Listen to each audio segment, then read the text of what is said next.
क्या हुआ कि तारकासुर नाम का एक बड़ा भारी राक्षस तपस्या करके वरदान पा करके बड़ा बलवान बन गया और देवताओं को, ऋषि मुनियों को, सबको दुखी करने लगा।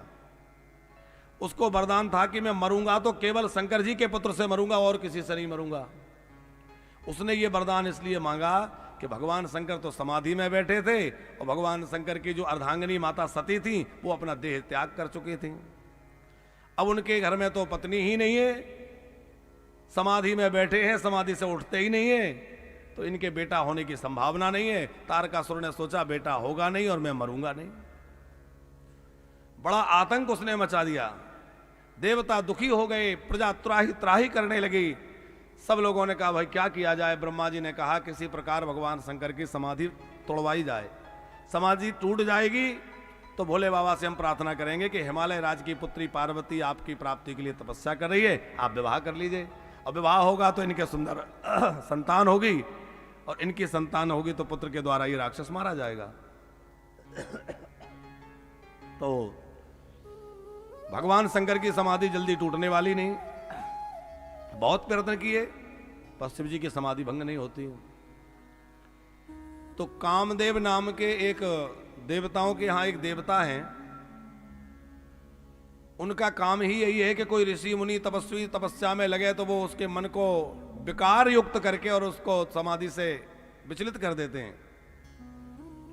देवताओं ने कामदेव को कहा कि आप जाइए शंकर जी की समाधि भंग कर दीजिए, भगवान शंकर समाधि से उठ जाएंगे तो हम उनको विवाह के लिए किसी तरह मना लेंगे। कामदेव ने तरह तरह से अपनी कला दिखलाई, खूब नाच गाना किया, तरह तरह का संगीत बजा, धीर समीर बहने लग गई और शीतल मंद सुगंध वायु बहने लगी, बड़ा सुंदर वातावरण हो गया।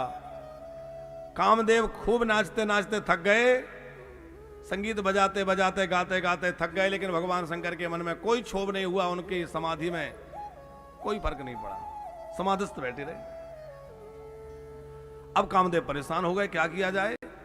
तो कामदेव ने एक पेड़ की ओट में छुप करके और भगवान शंकर के ऊपर बाण मारा। बाण लगते ही उठ जाएंगे समाधि से।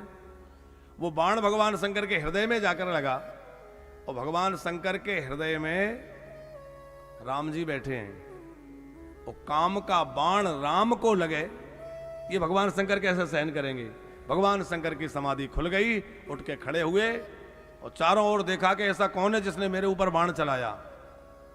तो कोई नहीं दिखा, लेकिन पेड़ के पीछे छिपा हुआ कामदेव दिख गया जिसने बाण चलाया था। अरे बोले ये है।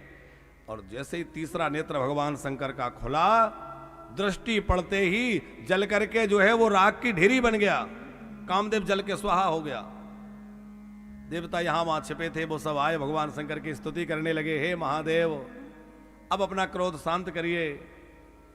भगवान शंकर की सबने प्रार्थना की।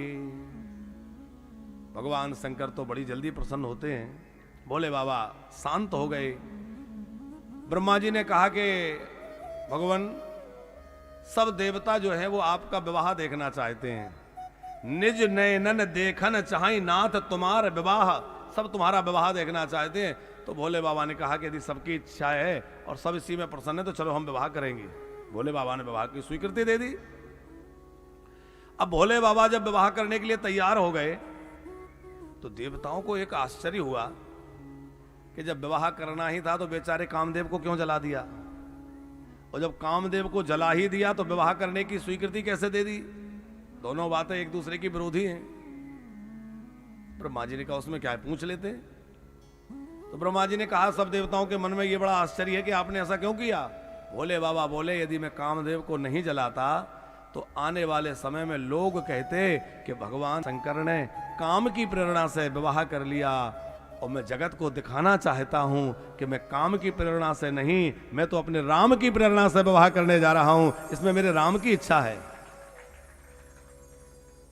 राम जी ने आके कहा था कि जाय विवाह शैल जही जो मोह पर निज नेह, यदि आपका मेरे ऊपर प्रेम है तो आप पार्वती से विवाह कर लीजिए। तो भोले बाबा बोले कि मैं जगत को दिखलाना चाहता हूं कि कुछ भी करें तो राम की प्रेरणा से, काम की प्रेरणा से नहीं। अब वो कामदेव जब जल के भस्म हो गया तो उसकी पत्नी रोती हुई बिलखती हुई भगवान शंकर के शरण में आई। बाबा, अब मेरे पति को आपने जला के भस्म कर दिया, मैं क्या करूं, कहां रहूं, मुझ अबला का क्या होगा। भोले बाबा दया से भर गए, करुणा से भर गए। भगवान शंकर करुणा के अवतार हैं। कर्पूरी गौरम करुणावतारम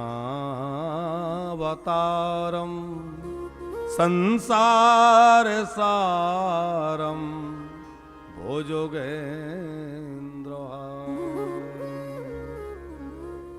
कर्पूरी गौरम करुणावतारम। करुणा के अवतार भगवान शंकर हैं, करुणा से भर गए। जब भगवान शंकर करुणा से भर गए तो कहा कि देवी, तुम्हारा पति तुम्हें बाद में कृष्ण के पुत्र के रूप में मिलेगा। कि जब जदुवंश कृष्ण अवतारा हो ही हरण महामहि भारा। जदुवंश कृष्ण अवतारा हो हरण महामहि भारा। कृष्ण तनय हो यही पति तोरा। कृष्ण तनय हो यही पति तोरा।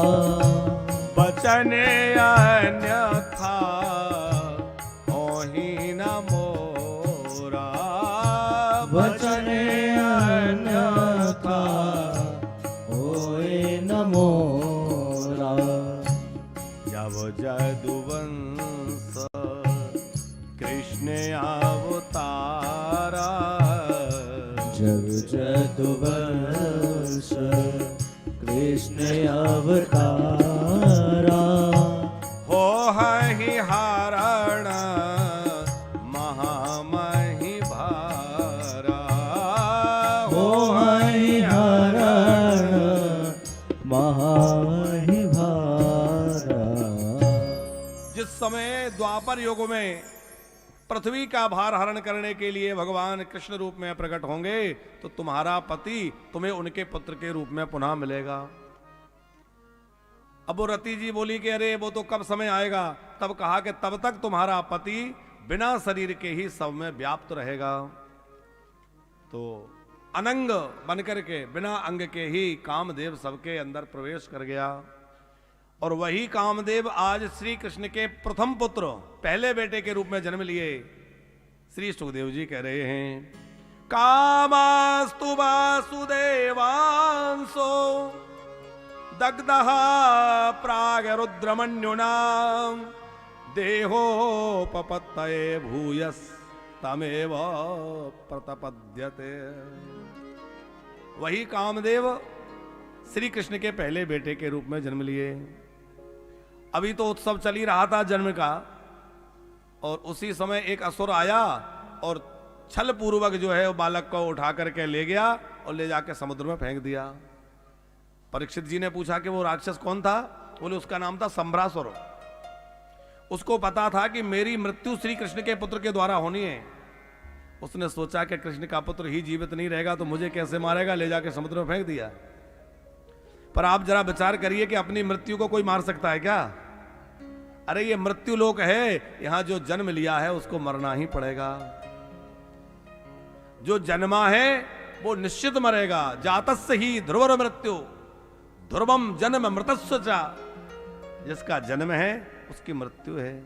जो बना है वो मिटेगा, जो आया है वो जाएगा। ये तो चलता रहेगा।